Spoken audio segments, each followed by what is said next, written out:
Andrew, why don't we start with you?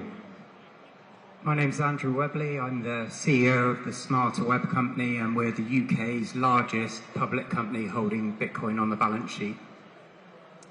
Hi, my name is Gurpreet Oberoi. I'm the head of Kraken Institutional. Matt Cole, CEO of Strive.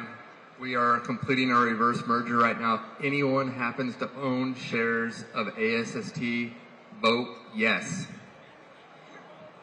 That is a great call to action, Matt. Why don't we give a little bit more context behind what the Smarter Web Co. is doing in the UK, Andrew, and then Gurpreet from Kraken Institutional side, how you guys are supporting these companies, and then Matt, of course, from the US angle. Andrew, let's start with you.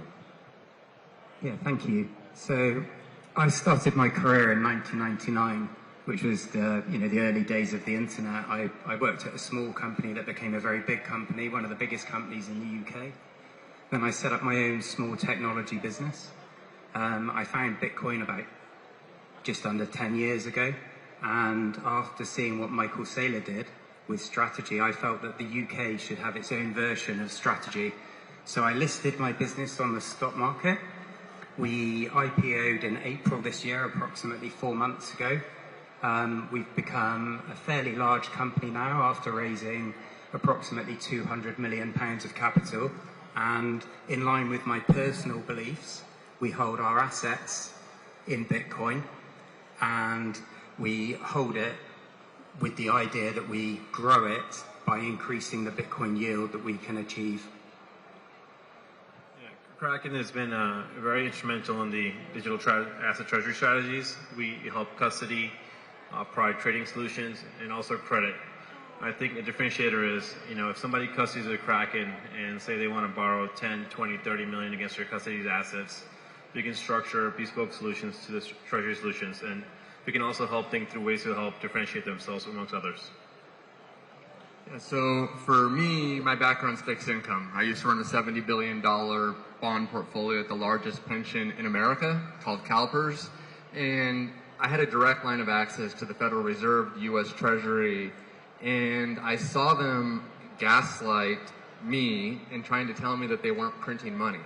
And it's this simple, that the only reason that technically what they said was true is that the Treasury would create new bonds, they would sell them to Goldman Sachs, and then Goldman Sachs would sell them to the Fed. If you take Goldman Sachs out of the equation, it was direct monetization of debt.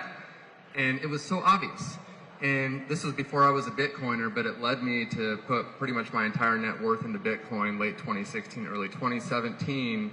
And when I joined Strive in 2022, which was co-founded by Vivek Ramaswamy, principled on financial freedom, it was obvious for us to go into Bitcoin. And talking to Michael Saylor, initially it was not as a Bitcoin treasury company, and Michael Saylor was pretty blunt and just said, why aren't you just a Bitcoin treasury company? And it's like, yeah, that makes sense. Bitcoin's the hurdle rate. And so we adopted Bitcoin as the hurdle rate, which means that if we are going to put money to work, when we're putting that money to work, we don't think it's going to beat the future return of Bitcoin, 30%, 40%, 50% a year, then why aren't you just buying Bitcoin?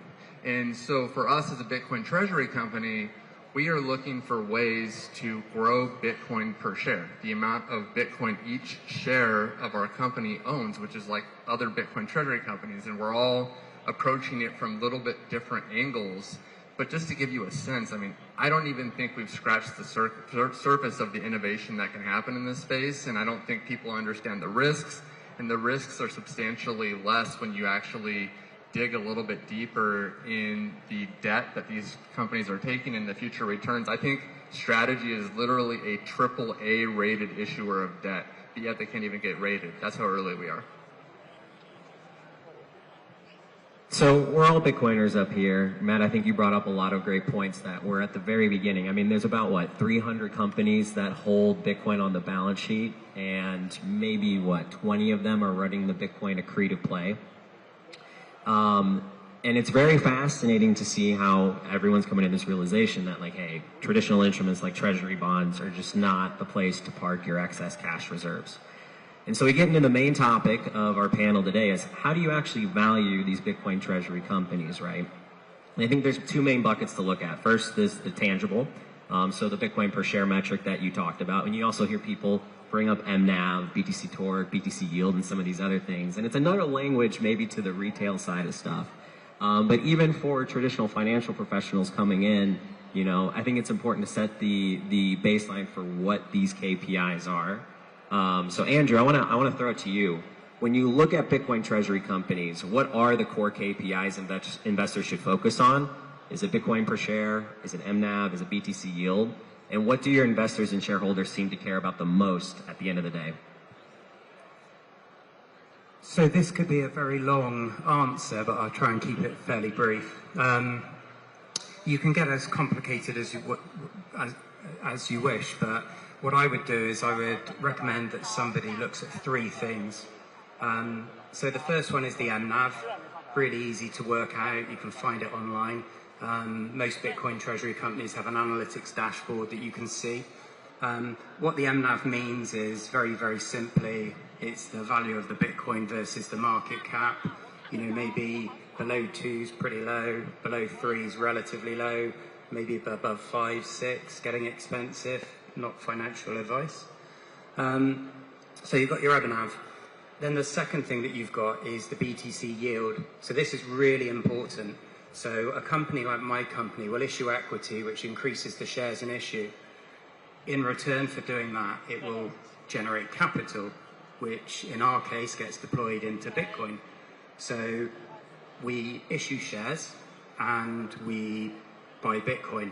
So the growth in that Bitcoin held is the BTC yield. So you're calculating the growth in the BTC versus the dilution caused by issuing the equity, which is, in very, very simple terms, made possible when the MNAV is greater than 1.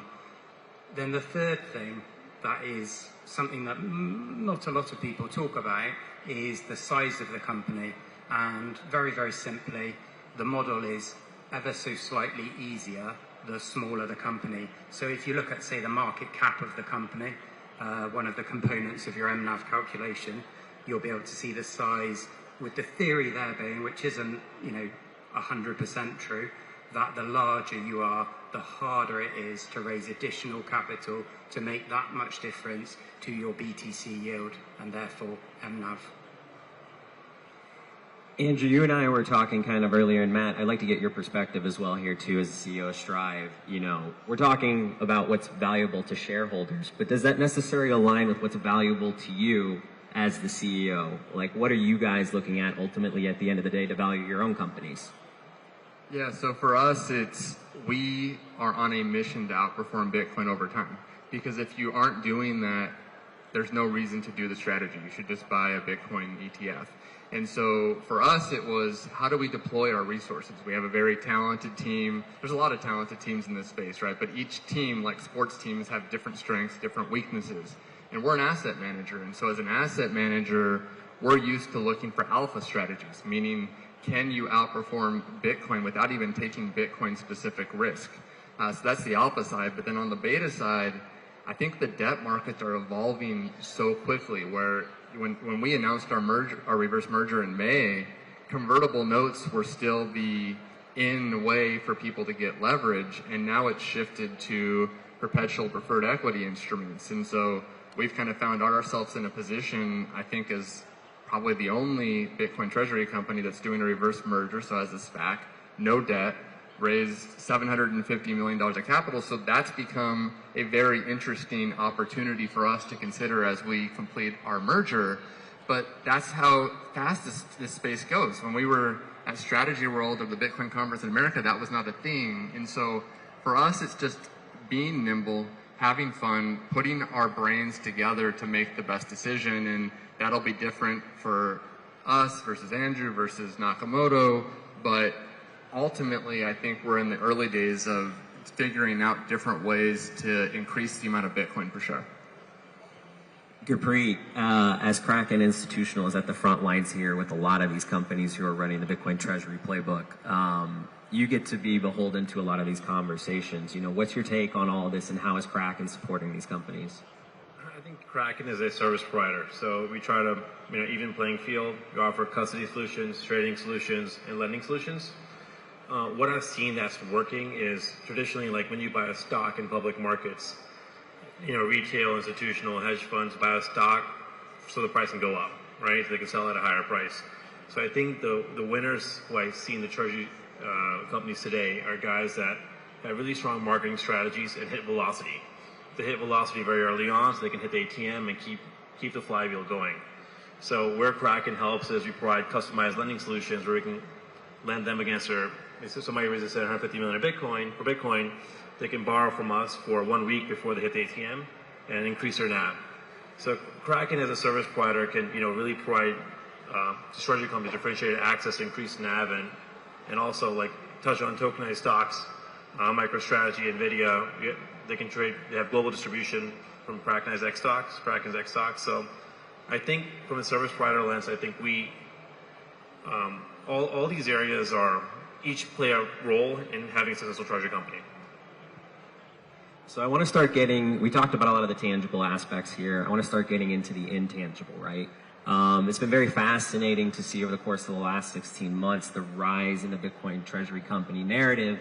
And early on, you could say, hey, we're putting Bitcoin on the balance sheet and it would do multiples of wonder for your stock performance. But I think, general sentiment has moved past that.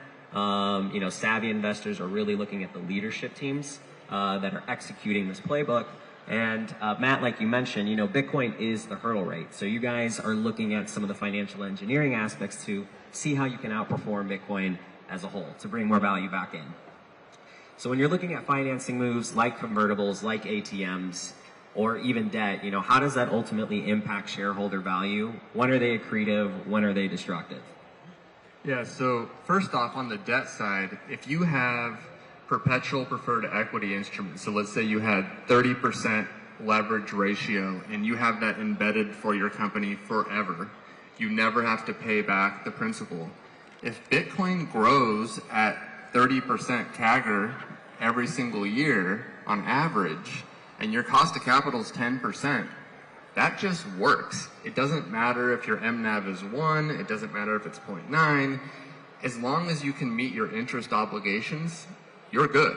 And this kind of gets into where I think the industry is going to go, is that in traditional fixed income markets, you evaluate risk typically by interest coverage ratios. How can you take your profits and cover the interest, and how many times can you do that?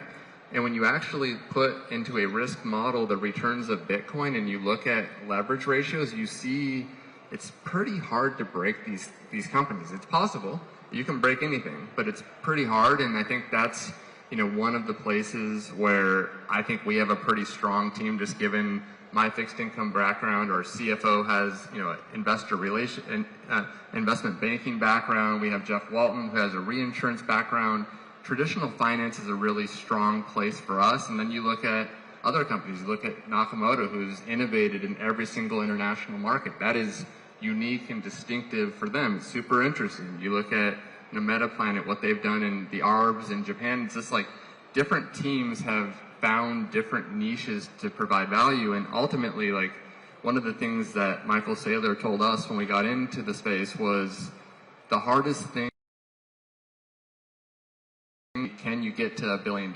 Because when you can get to $1 billion, you can finance great teams, and it's not a large cost relative to the amount of capital that you have. You're open to do things like IPOing perpetual preferred equity instruments. And so it really is a race, at least in the US markets, to get to scale.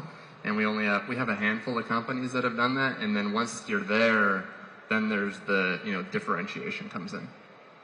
Andrew, from the UK side, would like to get your take on this, especially as, Smarter Webco has a very interesting, rise to fame here, starting out as a small cap pubco you guys IPO'd back in April, and to go instantly from a $3 million market cap to, I think it was, upwards of almost $1 billion, right? And then an MNAV at one point of 14x, which is crazy. People must have been thinking, like, what is Andrew doing? Is this reckless? But you're very smart, you're tactful, you're reserved. How are you analyzing risk on your end? Yeah, so what we've done since the start is we've just stuck to our strategy. The most important thing that you can do as a public company, in my opinion, is to put the shareholders first. So since before we IPO'd to the IPO and every day thereafter, we've made every decision with them front and center. Clearly there is some risk if you invest in a Bitcoin treasury company. I have almost 100% exposure to Bitcoin and Bitcoin treasury companies, but I wouldn't be comfortable, or put another way, I would always do my best to communicate the risks. As an example, in the UK, we were the first company to clearly specify the risks in every single announcement that goes out. If somebody can understand the risks, then in our opinion, these things are the very best valued equities in the whole world. When we look at, the MNAVs that a lot of them are trading in, quite a few different locations, the period that they will earn back that Bitcoin for the investor is absurd when you compare it to traditional metrics like PE metrics. So that's all we do. We try and make every decision based on the investor. Ultimately, they are the people that own the company. They are the reason why I listed my business, because I wanted the business to invest that did it this way. And then we just try our best.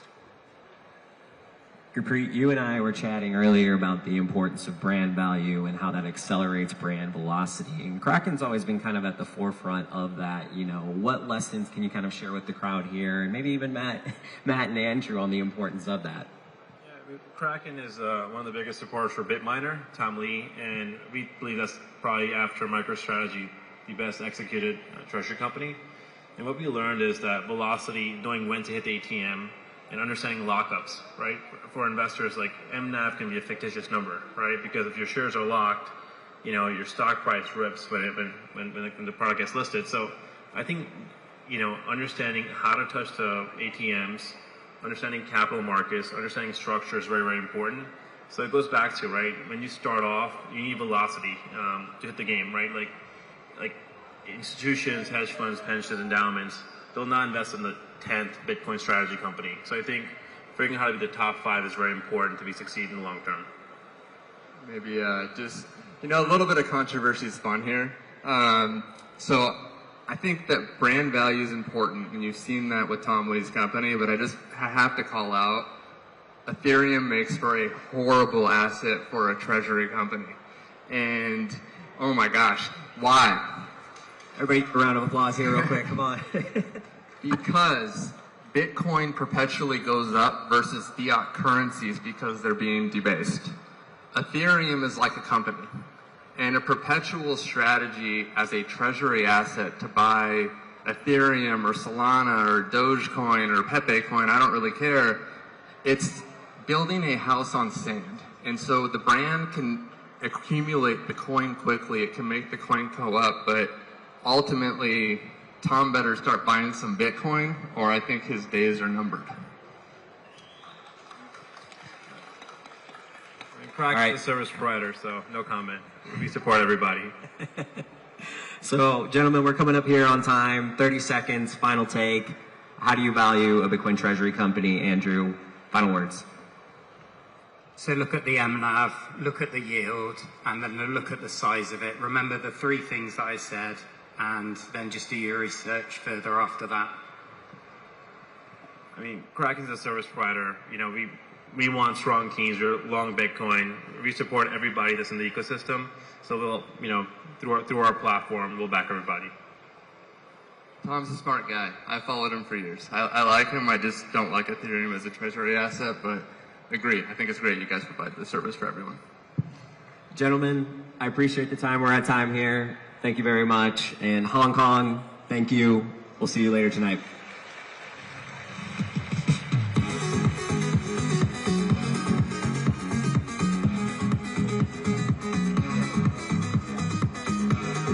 I'm Simon Garovich, president of Metaplanet. The global financial system is broken. Where can you build long-term value when every system is stacked against you? A year ago, we were running a struggling hotel company in Japan. So we flipped the model. We made Bitcoin our core reserve asset. Everything we do flows into a single goal, increasing Bitcoin per share. Today we've become Asia's leading Bitcoin treasury company and the top performing listed equity in the world. Now, most companies fear volatility, but we harness it. Very few companies globally are compounding value at this pace and at this scale, and we have no intention of taking our foot off the gas. We believe we can redefine the market from the ground up, and our goal is to become the most held stock in Japan. I've got a dear friend. He spoke on the stage before, Simon from Metaplanet, and I asked him, what's the hardest problem? And he goes, honestly, we're running out of Bitcoin. That's the Bitcoin effect, and this is just the beginning.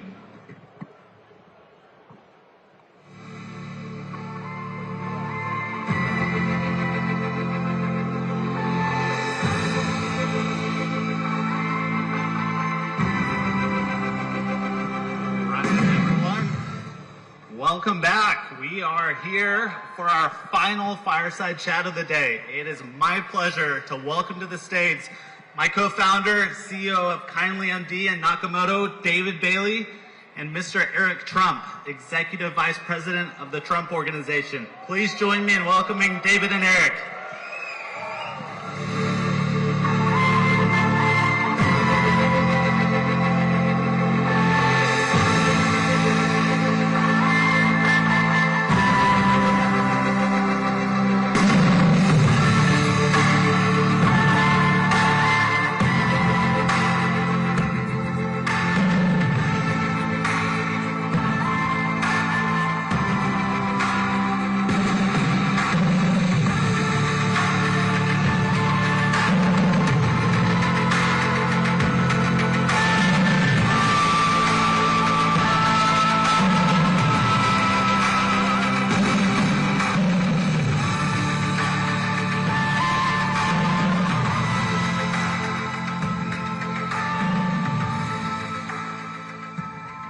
Wow. Do you think Bitcoin's popular? I only see one mic up here. I think I should have maybe grabbed one more. Whoops. All right, everyone. Well, we have quite the discussion for you today. And, I wanted to start by sharing just a little piece of history. So last year when we did this conference here in Hong Kong, I got a phone call that said, there's a meeting that's going to happen in 2 weeks at Trump Tower to talk about Bitcoin, and that you have to go buy a suit right away. And so 2 weeks later we went and we made the case for Bitcoin, and that set in motion a chain reaction that now brings Eric to Hong Kong, has put a Bitcoin at 100K. It's kind of been a big deal. Let's go. So I wanted to start. Well, first off, one thing. I get asked by the media all the time, like, does the president only like Bitcoin because he wants to get votes? I'm like, I thought that was the whole point of running for office, is you're trying to get votes, you're trying to do things that are popular. But I think one thing I respect about your dad, who's done an incredible job. By the way, can we just get a round of applause for the President of the United States?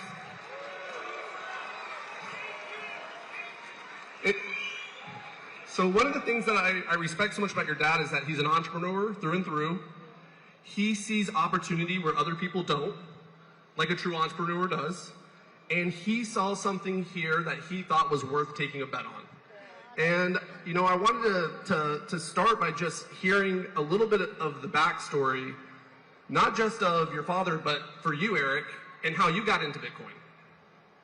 Well, first of all, Hong Kong, we absolutely love you. Thank you for this incredible reception. Look at this place. This is unbelievable. It's off the charts. It's like a rock concert. The hospitality you've shown me since we've come into town has been unbelievable, guys, and I'm truly indebted, and we love it. Which brings me to another special person, David, and he's too humble to say this, but we were getting debanked as a family, and I tell this story every single time I'm on stage, but because my father was a political guy, we were getting debanked by the biggest financial institutions in the United States. I'll never forget it. And all of a sudden, we started meeting all these incredible people in cryptocurrency. One of the people we met was David Bailey. And he asked my dad, he calls my dad one day, and he goes, and I told this story to a different group a minute ago over there, but he calls my father and he said, I want you to speak at the Bitcoin conference in Nashville. And my father calls me up, he goes, hey, what do you know about this Bitcoin thing? I mean, obviously I believe in digital assets, but do you think I should speak at it? And I said, absolutely, you have to speak at the conference.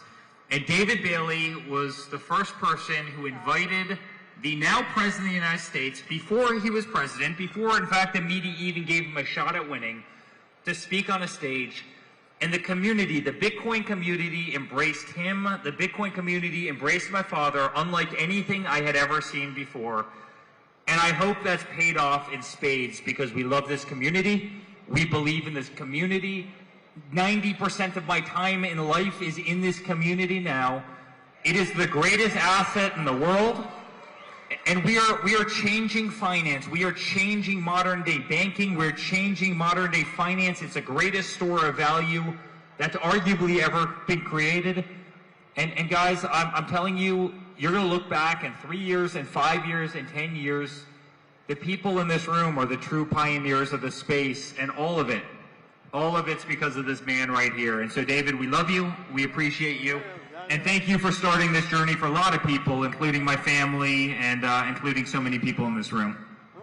Wow. Well, I just want to say, Eric, you are the top diplomat of the Bitcoin Nation. And the Bitcoin Nation is in every country on the planet. This is the Bitcoin Nation. So good job, sir.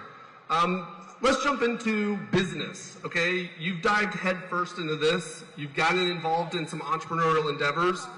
Metaplanet, I think, first and foremost, we were supposed to be joined today, actually, by Simon up here, but for some things we won't go into, he can't join us. Talk about your involvement with Metaplanet. So where is Simon, first of all? He was right here. I saw him a second ago. Where's Simon? Simon, stand up. Woo! Come here. Come do a little victory lap over here. What this guy has done for Bitcoin in Asia is unbelievable. I mean, he is the Michael Saylor of Asia. He's a wonderful guy, a guy who's become a dear friend of mine, and he called me a year or two ago and he goes, Eric, would you like to become involved with the company? And I said I'd absolutely be honored to. And I couldn't be more proud to stand by his side. You know, he has single-handedly changed not only Japan in terms of the way they looked at digital assets, but a lot of Asia, and he deserves tremendous credit. So to our good friend, we absolutely, we love you. You're great. So there's Metaplanet, but there's also American Bitcoin. Talk about American Bitcoin. So American Bitcoin, I've got our great partner, one of my great partners, Asher here, and Mike Ho. Asher's over there. But listen, I think if you know there's a family that loves America, I love the entire world, but if you know there's a family that's truly American to the core, it's ours. We've got some of the cheapest energy in the world in America, in Texas, and we developed a company called American Bitcoin. We are one of the biggest Bitcoin mining companies on earth. We mine about 3% of the world's Bitcoin every single day. We're about to go public on the NASDAQ very soon, coming up. And our rough cost per energy per mining a Bitcoin is about $37,000, right? And on an asset that's trading at, what is it today, $112,000, $113,000. And so we're doing the Bitcoin mining game as well as anybody on earth, better than anybody on earth. And at the same time, we're doing kind of a strategy model on the other side. And so we could not be more proud to launch this incredible endeavor. I think we're going to be one of the greatest Bitcoin companies anywhere in the world.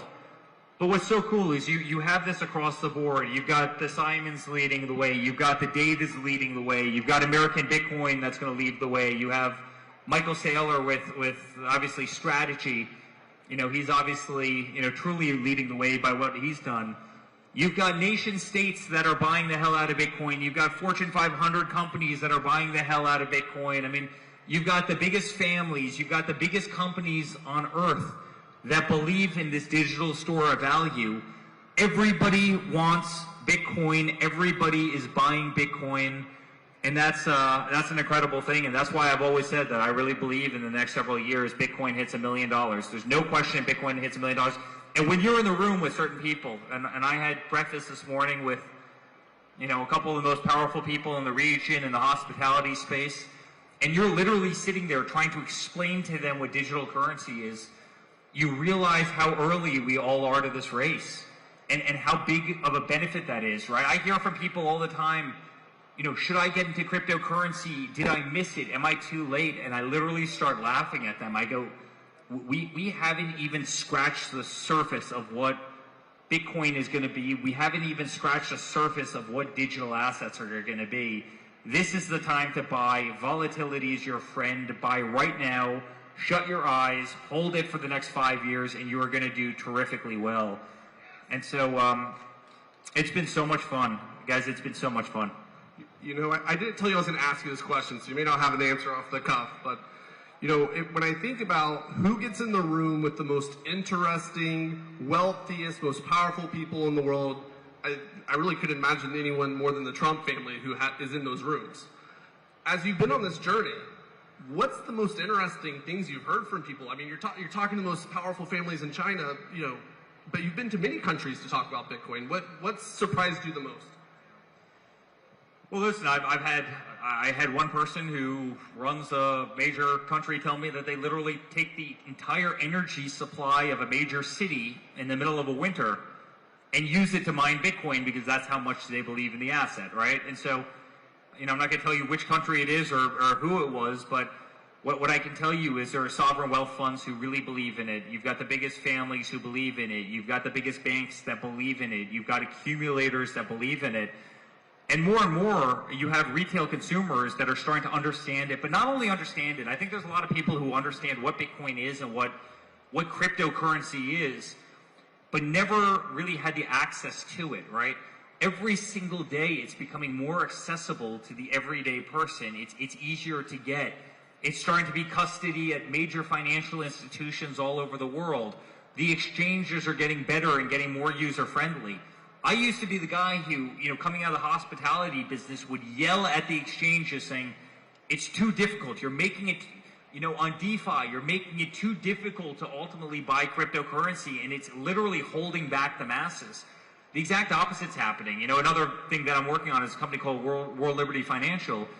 But I mean, we're literally trying to get cryptocurrency to the masses. We're trying to bring hospitality to cryptocurrency. And more people are finding their inroads into being able to buy it and being able to purchase it. In America, people are buying it for the retirement plans for the first time. It just became available. So you've got trillions of dollars of liquidity that's opening up that are allowing digital assets in for the first time. You've got BlackRock. You've got all the biggest banks in the world that are buying it, right? You've got all the major companies in the world that are holding it on their treasury of their companies, right? And they're not letting it go. Those retirement accounts are not letting Bitcoin go. Those companies are not letting Bitcoin go. Those sovereign wealth funds are not letting Bitcoin go. And there's only 21 million coins. It's the only commodity in the entire world that they're not creating more of. I mean, if gold ever goes to $20,000 an ounce, I'm going to knock down this damn building and I'll find gold in that column right there. Like, we'll find it. That can't happen with cryptocurrency. That can't happen with Bitcoin. It's finite. And that's what makes it so damn powerful. And being in the room with those people, including the people this morning who are all of a sudden intrigued and you better believe are going to go off and start buying Bitcoin. Again, the people that are in it now, the people that are buying soon, those are the people who are going to win the race because those markets, those capital markets, are opening every single day and just making it more accessible to the masses that want the greatest asset that's arguably ever been created. So in Nashville, your father promised to make America the Bitcoin superpower of the world. And he laid out a pretty ambitious timeline. I think some people were skeptical he could get it done. And then he's proceeded to just knock it down one after another. We just got the stable coin bill passed. We got the SBR signed into order. I mean, he's done so many things. It's kind of wild. We're here in Hong Kong today. I don't know if it's, if I should say this, but, the other Bitcoin superpower in the world is China. It's one of the biggest markets for Bitcoin, Bitcoin miners, Bitcoin users, Bitcoin held. How do you compare, what America's doing on the policy front and what is coming next and, where the other Bitcoin superpowers of the world are on their policy side?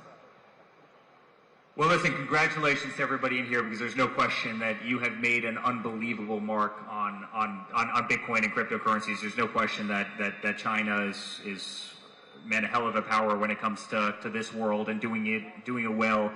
By the way, I give the same credit to the Middle East. I mean, the Middle East has really embraced cryptocurrency in a massive way, and they are running fast in that endeavor. And by the way, there's a couple small countries in South America. They don't have the buying power. They don't have the GDP. They don't have the true monetary means. But what's equally as important is they have a hell of a lot of heart and soul, and they believe in it. And so what they lack maybe in terms of monetary resources, they certainly made up for in spirit. But, again, not to try and ever play, one country against another, I do believe, because my father really believes in digital assets, and he took over from a totally incompetent president. I can say that. Biden was totally incompetent. All of a sudden, he's changed the trajectory of America 180 degrees, and he did so instantly. The second he got into office, he embraced the digital revolution, because he understands that that's the future of finance. And so we went from 0 to 100 instantaneously. I mean, I think in terms of America, I think we've made more progress in terms of digital assets in the last 7 months under his presidency than we probably did in the 10 previous years. And the reality is the entire world is following. So much of the world looks to America to lead the way on so many issues, and then they use that as a little bit of a roadmap to either to emulate or to chart a path, albeit they might diverge slightly. And what he's done has really kind of transformed America, and I really do believe the United States right now is winning the digital revolution only because you have somebody that's so committed to its success, somebody who truly, truly believes, somebody who owned the asset long before that they were president, who saw the vision, but also somebody that had every bank and financial institution so weaponized against them that it forced them in. People always ask me, if the banks hadn't gone after your family, if they hadn't shut down all your accounts, do you think you'd be doing this? And I said, I don't think I'd be here. I think I'd still be building every single hotel around the world and in every market. And by the way, I still do a lot of that. But I don't think I would have fallen into cryptocurrency the same way. It was a combination of them canceling the hell out of us, them coming after us relentlessly simply because my father was in politics, combined with the fact that they were going after all of you. So many people in this room, they were going after you. And guess what? I started meeting some of the greatest people I've ever met in my life who are incredibly honest, who believe in the future, who believe in technology, who are great people, who wanted to build dynamic companies that could, transform the future of life. And they treated you like dogs. They treated you like hell for no reason whatsoever. And they were doing the same to our family. They were doing the same to us. And so, they often say kind of the enemy of your enemy is actually your friend. That's how the Trump family became friends with his community. The enemy of your enemy actually became your friend. And, as you talk to these people, you realize how brilliant they were. As you talk to these people, you realize how antiquated the old financial system was, right? At 4:59 on a Friday afternoon, you can no longer send money until the next Monday, which if you're very lucky, might actually get to the intended recipient by Monday afternoon or Tuesday. That's not the modern world. Give me a break. That's not, finance has to be 24/7, 7 days a week. That's what people expect. That's what people demand. And we're changing that every single day. And so the road's been beautiful. The road's been something I would have never guessed in my wildest dreams. If David could have brought me back 10 years, no way would I ever have thought I would have been here. But it's also probably been the most rewarding venture of my entire life. So your father's put Bitcoin on the global stage, and I have this perspective that money bounds people together, and so the Bitcoin nation, no matter where you live in the world, there's a common bond. And I think there's a big future for Bitcoin as it comes to diplomacy. And so I got a question this morning that I wanted to ask you in that regard from a CNN journalist that's here. Your father and President Xi are going to be sitting down to talk at some point soon. is Bitcoin going to be one of the topics they talk about? Never really expected that question. I don't know if they. Hey, listen, I would certainly love them to talk about Bitcoin because it's certainly something I'm passionate about. I think they've probably got larger things to talk about. But hey, that'd be my question. David, that'd be my instant question. Talk about Bitcoin. You know what?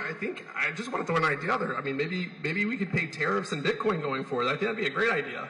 That's interesting.